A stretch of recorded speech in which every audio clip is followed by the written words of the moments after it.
Saya kasih contoh lah. Mama Santi contoh, Mama Santi sudah buka toko di sini. Toko besar. Tiba-tiba Tuhan mau begini, Mama Santi, keluar aja dari situ. Saya akan bawa engkau ke tanah ini. Kira-kira mau nggak atau berpikir panjang? Ini otak berpikir, kita ini masih manusia. Aduh, saya di sini sudah enak, sudah nyaman, udah punya toko besar, udah banyak binatang, udah ada emas perak. Ngapain lagi saya mau pergi ke tanah yang saya tidak tahu itu seperti apa daerahnya. Tetapi Abraham tidak protes. Dia nurut apa kata Tuhan. Saudara, luar biasa. Bahkan janji Tuhan dia katakan begini, saudara. Aku akan menjadikan engkau bangsa yang besar.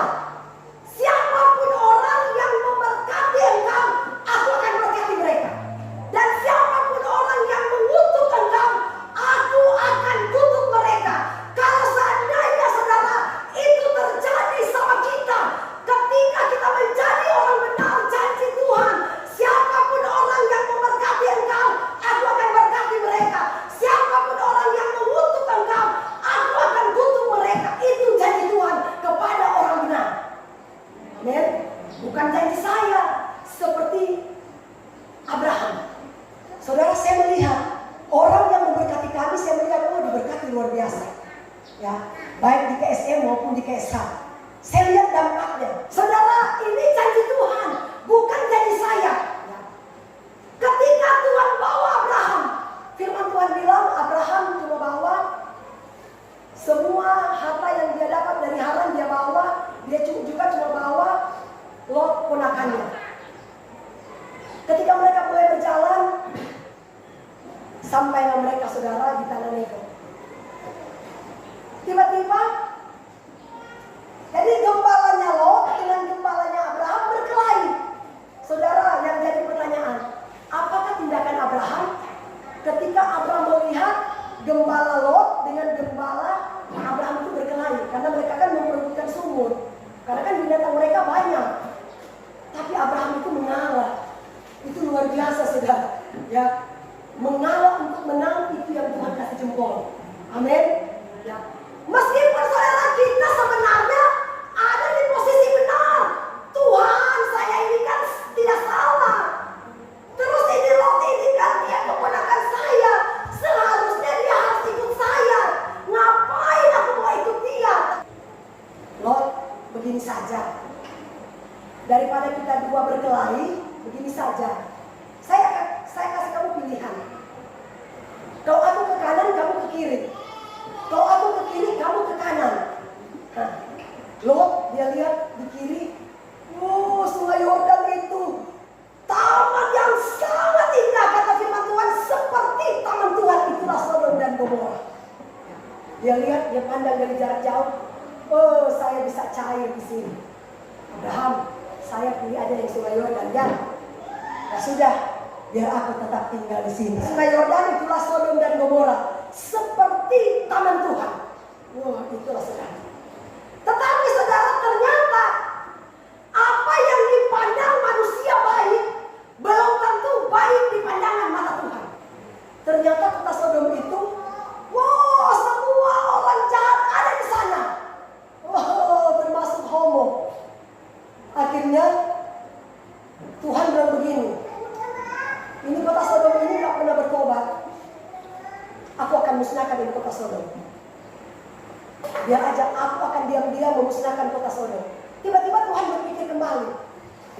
Aduh, di kota Sodom ini kan ada keponakan Abraham. Wah, saya harus beritahu Abraham. Saudara, saya kasih tahu ya.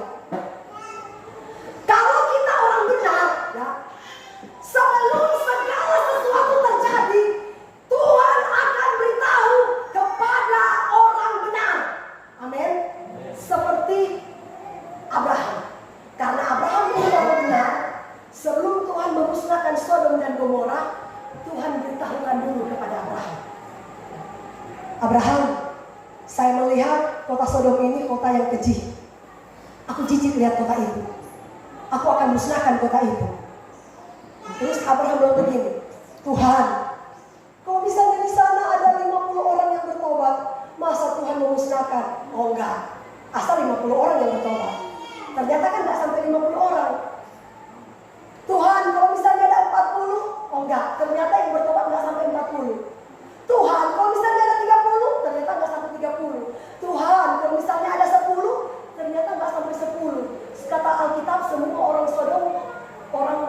semuanya.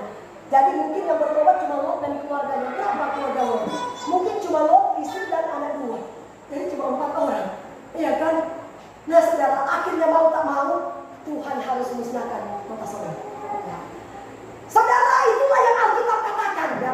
Sejajarnya keluarga kita di kampung, saudara, karena Tuhan melihat bahwa kita adalah orang benar. Tuhan tidak akan pernah menghancurkan keluarga kita, karena Tuhan melihat ada orang benar yang berdiri berdoa sama buat keluarga kita. Amin. Menjadi tiang doa istilahnya. Haleluya, seperti Abraham, dia kan menjadi tiang doa. Itu karena ada orang benar yang berdoa. Akhirnya Tuhan bilang begini, Tuhan adil. Oke Abraham, begini saja. Aku tetap akan musnahkan ini kota Sodom. Tapi dengan catatan, saya akan keluarkan dulu kamu keponakan itu Lot. Dengan catatan aku kasih peringatan. Kalau sudah keluar dari Sodom, jangan tengok-tengok ke belakang lagi. Kalau sudah maju, jangan mundur. Ya, akhirnya Tuhan bilang cepat lari kalian larilah mereka. Ini istri Lot. Tuhan kan bilang jangan tengok ke belakang. Dia berpikir begini, aduh Lot, gawat ini Lot. Lot, kita ini so capek mencari Lot. Kita ini so kumpul harta banyak-banyak di Sodom. Kita pergi ambil dulu, pergi selamatkan dulu itu Lot. Ayo Lot, jangan tengok ke belakang, jangan. Persetan kamu Lot. Nah itu orang Kupang bilang, itu orang Kupang begitu saudara ya. Kadang-kadang kayak namanya orang Kupang. Ya mungkin seperti itu saudara istilahnya. Akhirnya dia tengok ke belakang, kata Alkitab, dia jadi tiang garang. Haleluya, berarti yang selamat cuma 3 orang.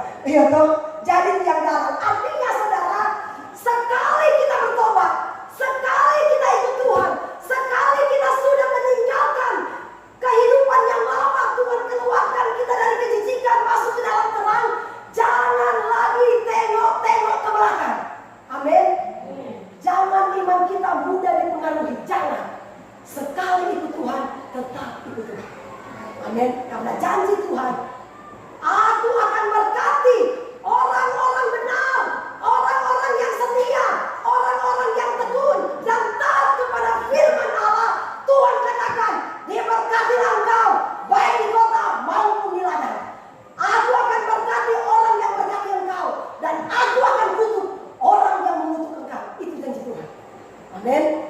Bukan janji saya, tapi saya percaya saudara, kalau kita memegang teguh janji Tuhan, ya, saya percaya selain Tuhan akan berikan kita kekayaan di dunia, kekayaan surga juga akan menjadi milik kita. Amin. Amin saudara ya. Seperti yang dialami oleh Abraham. Firman Tuhan katakan saudara, Abraham itu semakin hari semakin kaya, bertambah kaya. Karena dia tidak mudah dipengaruhi. Amin. Ya, saya percaya saudara, kita semua akan menjadi gereja-gereja yang dewasa, gereja yang benar-benar taat kepada